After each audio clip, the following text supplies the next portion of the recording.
और इशू है some issue है सम में व्यू। और अब ये आगे देखते हैं क्या है एक्चुअली में। अब मैं पढ़ाना शुरू करने जा रहा हूँ आप लोगों को कि भाई ये है क्या एक्चुअली में। देखो फिजिक्स को ना हमेशा पढ़ना फ़न के थ्रू से, फ़न के थ्रू से पढ़ोगे बहुत अच्छी समझ आएगी, बहुत अच्छा मज़ा आएगा पढ़ने में भी, ठीक है। और अब मैंने इसके ऊपर ज़रा जूम किया है, अब मुझे इस वर्ड का मायने, इस वर्ड की डेफिनेशन, एक किताबी डेफिनेशन, एक कॉन्सेप्चुअल डेफिनेशन, दो डेफिनेशन होती है। डेफिनेशन और कॉन्सेप्ट में बहुत बड़ा फ़र्क होता है। डेफिनेशन वो जो कि बुक में बता दी गई हों और वही सारे भी याद करना हो, मगर कॉन्सेप्ट सबका सेम होता है, वर्डिंग डिफरेंट होती है। डेफिनेशन में वर्डिंग भी सेम, कॉन्सेप्ट भी सेम, ठीक है। अच्छा, फिजिक्स पे आता है, फिजिक्स पे आते हैं। फिजिक्स की नीचे जाते हैं कि भाई फिजिक्स का क्या है, इसकी डेफिनेशन क्या है। ये तो ऑथर्स वगैरह ये रिव्यूअर्स हैं ये लोग। अच्छा, फिजिकल क्वांटिटीज और मेजरमेंट्स एंड मेजरमेंट। भाई देखो फिजिकल क्वांटिटी क्या है और एंड मेजरमेंट्स क्या है, इसका मैंने आपको होमवर्क दे रहा हूँ। इट्स मीन कि आपने ये मुझे कमेंट सेक्शन में लिख के बताना है कि भाई ये है क्या, ठीक है। ये इसका आंसर बुक में भी मौजूद होगा या या आप गूगल से निकालो, तब मैं आप लोगों को बताऊंगा कि भाई ये आंसर आप सही बता रहे हो या नहीं, ठीक है। तो अब आगे चलते हैं कि फिजिक्स की डेफिनेशन पे आते हैं। असल जो मौजू है हमारा, कहाँ गया भाई, ये रहा। पहला चैप्टर, पहले का ये, ओके। और इसको मैं अंडरलाइन कर रहा हूँ। Physics is the branch of science which observes the nature, represent it mathematically, and conclude with the experiment। क्या बात समझ आती है? फिजिक्स क्या है? देखो ये तो हो गई बात कि physics is a branch of science. सबसे पहला पॉइंट, ये सबसे पहला पॉइंट है। Physics is the branch of science, ठीक है। क्या है भाई? Physics is the branch of science. यार अब साइंस क्या है? असल बात, साइंस क्या है? साइंस क्या है? साइंस है study of observation, hypothesis, arts वगैरह, इनकी स्टडी को भी साइंस कहते हैं। इसके अंदर साइंटिफिक मेथडोलॉजी भी होती है। और लेक्चर नोट्स में अगर आप लोग करो तो सेकेंड साइंटिफिक मेथडोलॉजी भी मैं आपको शायद दूंगा उसी नोट्स में, लेक्चर नोट्स अलग बनाकर, ठीक है। और साइंटिफिक मेथडोलॉजी भी होती है जिसको आपने भाई, साइंटिफिक मेथडोलॉजी में यही होता है कि इसके अंदर प्रॉब्लम सॉल्विंग होती है। कोई भी प्रॉब्लम आ जाए, चाहे वो बायोलॉजिकल हो, चाहे वो फिजिकल फिजिक्स की प्रॉब्लम हो, चाहे केमिस्ट्री की प्रॉब्लम हो, किसी भी प्रॉब्लम हो, उसी में वो सॉल्व होगा। साइंटिफिक मेथडोलॉजी का मेथड इस्तेमाल होना ही होना है। जैसे ऑब्जर्वेशन होता है, एक हाइपोथेसिस होता है, थ्योरी होता है, लॉ होता है, फिर और क्या होता है, एक्सपेरिमेंट होता है, ये सारे। अब देखो physics which observes the nature, यहाँ पर पढ़ रहा हूँ मैं ये, which observes the nature, which observes the nature represented mathematically and conclude with the experiment। ये यही बात है साइंटिफिक मेथडोलॉजी की, कि ये ऑब्जर्व करता है नेचर को और रिप्रेजेंट करता है किस कैसे, मैथमेटिकली करता है, और कंक्लूजन तो देता है ना, एक्सपेरिमेंट के थ्रू दे देता है। तो ये फिजिक्स की डेफिनेशन है जो कि किताबी डेफिनेशन है। अब बात आती है कि फिजिक्स की कॉन्सेप्चुअल डेफिनेशन क्या है। Physics is the branch of science, लिखना चाहो तो लिख लो, physics is the branch of science with that deals with the matter and energy and along interaction between them। ये फिजिक्स की असल डेफिनेशन है कि इसके अंदर मैटर और एनर्जी का इंट्रैक्शन हो रहा है। अब मैटर क्या है भाई? Anything that is mass and occupies the space is known as matter. Energy क्या है? काइनेटिक एनर्जी होती है, पोटेंशियल एनर्जी होती है, सोलर एनर्जी होती है, बहुत सी ऐसी एनर्जीज होती हैं। एनर्जी की टाइप्स होती हैं, सोलर एनर्जीज होती हैं, एनर्जी वैसे कहते हैं किसको, the ability to do work, कोई भी काम करने की सालाहियत। अब देखो फिजिक्स का वर्ड मतलब क्या है, नॉलेज ऑफ नेचर। ये याद रखना कि ये का बाज़ औक़ात शायद आ जाए एमसीक्यू बेस। अच्छा जी, ये जितने भी है इसके जिसके ऊपर मैं ये ब्रश कर रहा हूँ, ये ये ये आप लोगों ने खुद पढ़ लेना है, ठीक है। ये वाला भी टॉपिक आप लोगों ने पढ़ लेना है, ये वाला। और अब आ जाते हैं फिजिक्स की ब्रांचेस पर। Physics is the branch of science which is mainly concern with the laws of motion and gravitation. क्योंकि मैंने ऊपर आप लोगों को इसलिए नहीं पढ़ाया क्योंकि थोड़ा सा स्पेयर है, ओके। तो फिर mechanics, this branch of physics mainly concern with laws of motion gravitation. Laws of motion हमारे पास अगर बात की जाए, मोशन के लॉस कितने होते हैं, 3 लॉ होते हैं भाई मोशन। चलो ये मैं 3 लॉ बता दिया। अब आप लोगों ने मुझे बताना है कि ये लॉ करा किसने था, डिस्क्राइब किया किसने था। न्यूटन की 3 लॉ। चले आप नहीं बताइए, मैं बता देता हूँ। न्यूटन के 3 लॉ होते हैं। एक थर्ड लॉ का, to every action as a reaction there is equal in magnitude but opposite in direction. किसी के अगर मैंने थर्ड लॉ का भी बता देता हूँ। किसी को मैंने अगर फर्स्ट सपोज के मैंने फोर्स लगाई किसी कार पे, ठीक है, और कार वो ऊपर की तरफ जा रही है, ऊपर की तरफ जा रही है, कार ने रिएक्शन दिया, वो उसको नीचे की तरफ लेके जा रहा है बिकॉज हमें इंडिकेटर नीचे है भाई, ठीक है। ये थर्ड लॉ न्यूटन का थर्ड लॉ मोशन होगा। सेकंड लॉ का देख लेते हैं। अगर एफ इक्वल टू एम है, फोर्स लगाओगे, फोर्स लगाने में मास होना चाहिए और एक्सेलरेशन बहुत होनी चाहिए। तो ये सेकंड लॉ है। अब अगर तुम फर्स्ट लॉ की बात करोगे, उसके अंदर अगर जब तक के कोई भी एक्सटर्नल फोर्स किसी भी बॉडी पे लगा ही ना दो, तब तक के वो जब किसी रेस्ट बॉडी पर, रेस्ट मकसद के रुकी हुई बॉडी पर जो अपनी जगह नहीं चेंज करी, उस पर एक्सटर्नल फोर्स लगा के उसको मोशन में ना ला दो, तब तक वो फर्स्ट लॉ है। अब फर्स्ट लॉ के 2 पार्ट है। एक पार्ट मैंने बता दिया कि रेस्ट वाला, और एक दूसरा पार्ट है मोशन वाला।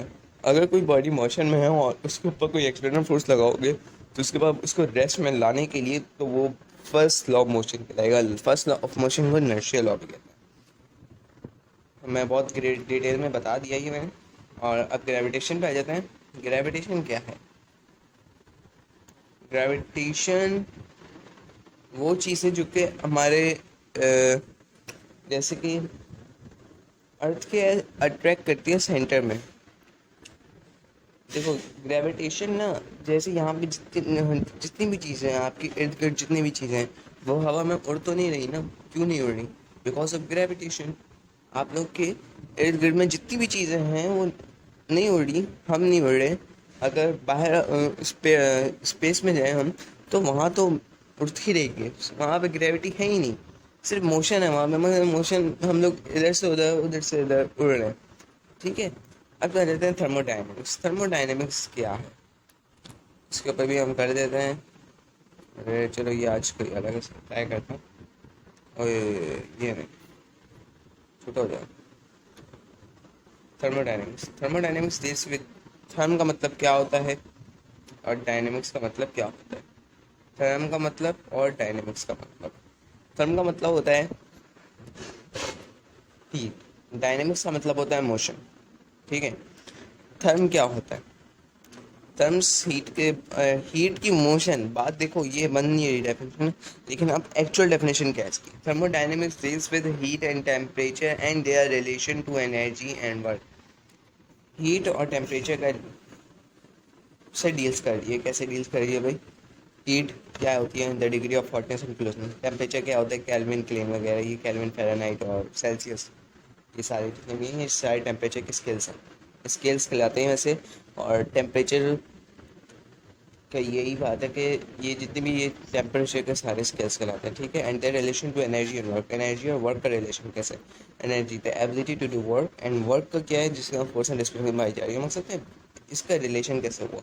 अब देखो हम लोग कहीं बारबेक्यू वगैरह करते हैं तो बारबेक्यू में हमें आग की ज़रूरत होती है भाई, ये हमें बनाना है।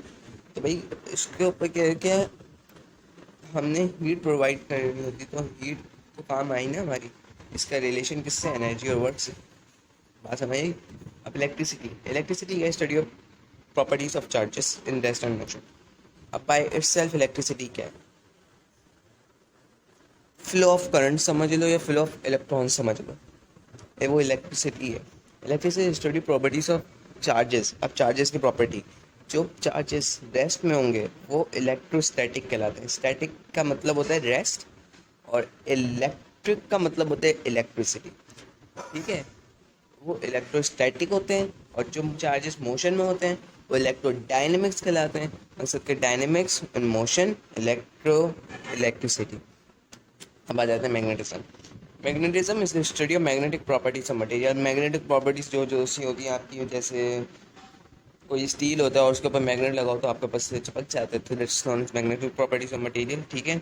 Atomic physics, atomic deals with composition properties and structure of an atom. अब देखो ये इन कंपोजिशन, स्ट्रक्चर और प्रॉपर्टी, तीन चीज़ों पे केमिस्ट्री भी डिपेंडेंट है। और ये कंपोजिशन क्या है, कंपोज करना। स्ट्रक्चर क्या है कि भाई एटम का स्ट्रक्चर क्या है। प्रॉपर्टी क्या है, इलेक्ट्रॉन आउटर शेल में घूम रहा होता है न्यूक्लियस के इर्द गिर्द। अच्छा पता है आप लोग को कि न्यूक्लियस कैसे बनता है, मैं आप लोग को यहाँ पे शो करके बताता हूँ।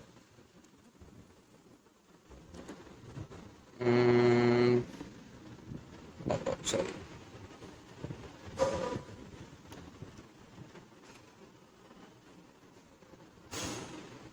देखें, प्रोटॉन और न्यूट्रॉन, प्रोटॉन और न्यूट्रॉन, ठीक है। जब ये मिलेंगे ना तो एक न्यूक्लियस बनता है। ये प्रोटॉन और न्यूट्रॉन मिलने के बाद एक न्यूक्लियस बनेगा, ठीक है। ऑप्टिक्स आ जाता है। Optics is the physical aspects of light and it's property with the help of optical instrument. Optics क्या है, फिजिकल एस्पेक्ट ऑफ लाइट। अगर कमरे में अंधेरा कर दिया जाए तो आप लोग को नज़र नहीं आएगा। अगर कमरे में रोशनी डाल दी जाए तो आप लोग को नज़र आएगा। अब कैसे नज़र आएगा, आँखों की रिफ्लेक्शन रोशनी, जो बल्ब होगा वो आपकी आँखों में पड़ेगा और आँखों में पड़ने से आपको नज़र आएगा। अब ऑप्टिक्स इसी बात को स्टडीज़ करती है, और ये ऑप्टिक्स स्टडीज़ कैसे कर रही है और इसका फिजिक्स से रिलेशन कैसे हुआ। देखो इनकी ब्रांचेस एक दूसरी ब्रांचेस पे वो हुई है, दूसरी ब्रांचेस पे कंसर्न है। बल्ब है, बल्ब इलेक्ट्रिसिटी के थ्रू चल रहा है, हमारे पास आया फिजिकली, फिजिकली हमारे पास आया, और मकसद के उसकी रोशनी हमारे पास पड़ी, रेडिएशंस, और फिर हमारे आंखों से रास्ता नजर आया। तो ये चीज़ कहलाती है ऑप्टिक्स। अब देखो ऑप्टिकल इंस्ट्रूमेंट कौन से होते हैं, चश्मा वगैरह, चश्मा, सन ग्लासेस, ये सारे ऑप्टिकल इंस्ट्रूमेंट्स होते हैं, ठीक है। साउंड क्या है, sound is study production property application of sound is. अब देखो प्रोडक्शन क्या है, प्रोडक्ट्स प्रोड्यूस कहाँ से हुआ, माउथ से। प्रॉपर्टी क्या है कि भाई वो साउंड एयर के थ्रू जा रहा है। एप्लीकेशन क्या है, कहाँ पे अप्लाई हुआ है, भाई ये अप्लाई हुआ है हमारे एयर्स पर, कानों पे। तो ये होते हैं साउंड वेव्स की मकसद की, इसकी स्टडी को हम साउंड कहते हैं। Nuclear physics, nuclear physics constitution, structure, behaviour, introduction of atomic nuclei है। इसकी कंस्टिट्यूटेंट्स, स्ट्रक्चर, इसका स्ट्रक्चर कैसा है, इसका बिहेवियर एटॉमिक न्यूक्लियाई से कैसा है और इंट्रक्शन इसकी कैसे हैं। Particle physics, particle physics study with the elementary constitution of matter, radiation और इसके इंट्रक्शन के बिटवीन दैम के मकसद की मैटर और रेडिएशन की इंट्रक्शन को करते हैं। मैटर मैंने आपको बता दिया, anything that is mass and occupies the space is known as matter. And radiation श्वाएं कहलाती हैं। वैसे मैटर की तीन स्टेट्स हैं, सॉलिड, लिक्विड, गैस, और चौथी स्टेट प्लाज्मा है जिसको कंसिडर्ड किया जाता है fourth state of matter. Interaction between है। अच्छा यहाँ पर रेडिएशन आ जाती बात, रेडिएशन क्या है, रेडिएशन होती है श्वाएं को कहते हैं, ठीक है। अच्छा एस्ट्रोफिजिक्स पे आ जाते हैं। The study of celestial subject with the laws of physics is known as astrophysics. Celestial subjects मकसद एस्ट्रोनॉमिकल बॉडीज, एस्ट्रोनॉमिकल बॉडीज हमारे पास जो हैं वो क्या है, एस्ट्रोफिजिक्स, ठीक है। जो आप बाहर एस्ट्रोनॉमी जाते हैं तो इट्स मीन वो एस्ट्रोफिजिक्स वाले होते हैं, ठीक है। Plasma physics the study finance state of matter. आईना इसके ऊपर मैं जरा करूँगा गौर, सही वाला गौर करते हैं हम। है कि एक्चुअली में ये देखो, अब क्या वर्ड आपको नज़र आ रहा है? ओनली आइन। आइन वर्ड नज़र आ रहा है। आइन का मतलब होता है किसी चीज़ पे भी चार्ज हो, एटम के किसी पे भी चार्ज हो, चाहे वो प्लस, चलो ये तो थोड़ा वो हो गया, चाहे प्लस या चाहे माइनस, ये उसके ऊपर। अब जो प्लस वाला होता है वो आयन कहलाता है, और जो नेगेटिव वाला होता है वो कैटाइन कहलाता है। अब देखो ये आयन हो गया। अब इसके बाद में देखते हैं क्या लिखा है, ionised. Plasma physics ionise state of matter है, ये मकसद के एक पहली से चार्ज लगता है, और ये प्लाज्मा फिजिक्स कहलाती है। ठीक है। Geophysics the study of internal structure of earth known as geophysics. Geophysics का इंटरनल स्ट्रक्चर ऑफ अर्थ। अब इंटरनल स्ट्रक्चर क्या होता है इसका, अंदर का अंदरूनी, अंदर का स्ट्रक्चर क्या है। ठीक है।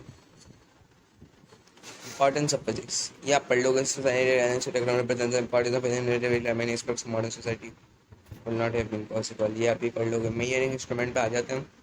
Measuring instrument physics is which comes with the meter and energy and interaction between them। देखो वही डेफिनेशन है conceptual, which explains with the help of describing the mathematical relation between the various physical quantities and all physical quantities are।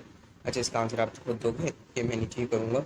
अच्छा, physical quantities की दो types होती हैं, fundamental और एक होती है type physical quantity which can not be explain by other physical quantity, it is called fundamental physical quantity. Fundamental physical quantity कैसे हुई? देखो, जो यूनिट्स एग्जिस्ट करते हैं ना पहले से तक, उसको ड्राइव नहीं किया, मकसद के उसको ड्राइव डेरिवेशन करी नहीं उससे पहले, मकसद के एग्जिस्ट कर दिए। तो जैसे लेंथ है मीटर एम, मास है केजी किलोग्राम, लीटर गज, भाई ये सारी चीज़ें यूनिट्स जो एग्जिस्ट होते हैं वो फंडामेंटल यूनिट्स कहलाते हैं। अब देखो यहाँ पर सात उन्होंने दिए हैं, luminous intensity, bond of substance, temperature, electric current, time, mass, length. ठीक है। अब फिजिकल क्वांटिटी जो कि एक्सप्लेन होती है फंडामेंटल क्वांटिटी से, उसके थ्रू इन्होंने टाइप फिजिकल क्वांटिटी कर दी। Volume, cubic metre, metre cube, force newton second, kilogram per cubic metre, kg metre per cube, यहाँ पे केजी का भी मास है। ये सारी चीज़ें क्या होती हैं, ऐसा ही यूनिवर्स। ठीक है। अच्छा, एक ट्रिक बता देता हूँ आप लोग को एमसीक्यूज की, सिर्फ बुक को ना पढ़ के जाना, क्योंकि ऐसी थ्रोली रीड करते रहना। एमसीक्यूज ट्रिक आपकी ये है कि थ्योरी रीड करते रहना बुक के। चैप्टर 9, कभी चैप्टर 9 कर लिया, कभी चैप्टर 5, ये नहीं कि चैप्टर 1 से शुरू करूँगा तो मैं चैप्टर 2, 3, 4, 5, नहीं, चैप्टर 5 कर लिया, कभी चैप्टर 6 कर लिया, ऐसे थ्रोली रीड करना, तो तुम्हारे एमसीक्यूज आते अच्छे निकल जाए पेपर में, क्योंकि टफ आते हैं एमसीक्यूज पेपर में और उसको करना पड़ता है सॉल्व। अच्छा, the standard of length, the line is defined minimum distance between 2 points lying on a same plane. जैसे ये अब लेंथ हमारे पास क्या होती है, inch, foot, yard, mile, metre. ठीक है। अब लेंथ है क्या कि minimum distance between two line on same plane, जो कि 2 पॉइंट्स तक की एक लाइन का हो। जैसे कि अगर मैं यहाँ पे ड्राइंग करूँ,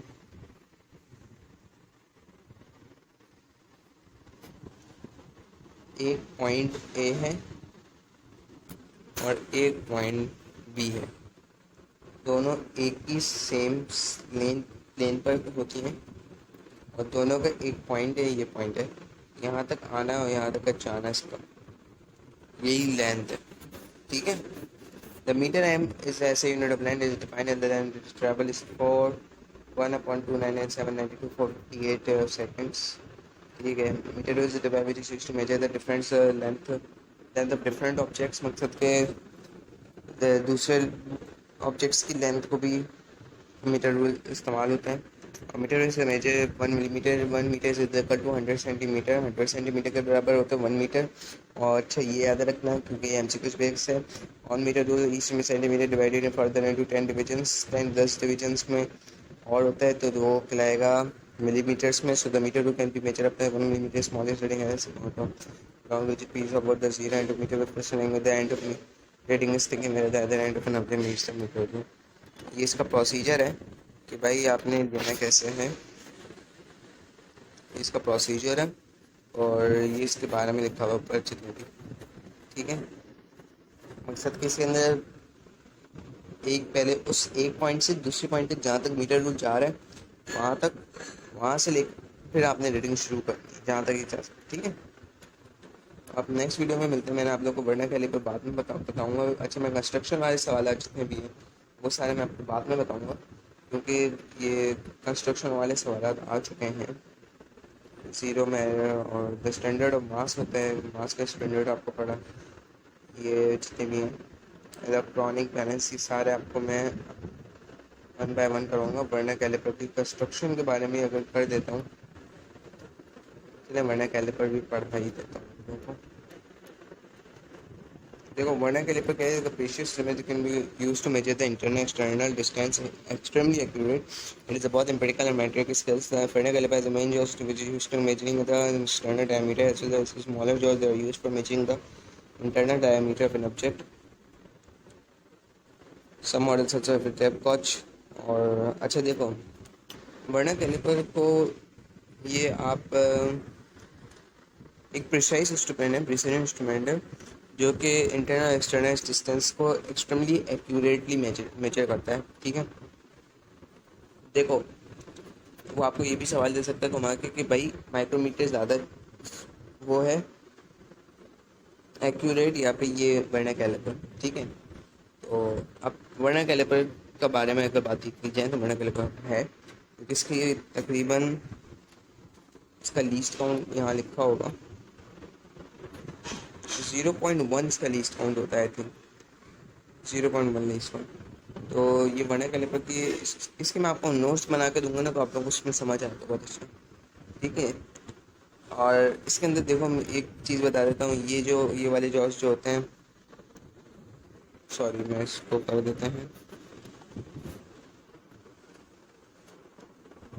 इसके ये वाले जो जॉस होते हैं ये हमारे पास किस चीज़ के लिए होते हैं, इंटरनल एक्सटर्नल के लिए होते हैं।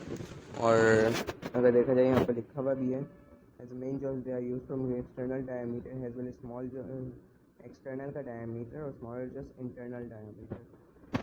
अक्सर एक्सटर्नल डायमीटर के लिए होता है, ये इंटरनल डायमीटर के लिए होता है स्मॉलर जॉस, ठीक है। अब इसके 4 रीडिंग के स्टेप्स हैं, वो सारे मैं आपको लिख के बताऊंगा, लेकिन ये आखिर इसमें मिलते हैं अब नेक्स्ट क्लास में मिलेंगे इंशाल्लाह। अल्लाह हाफिज़।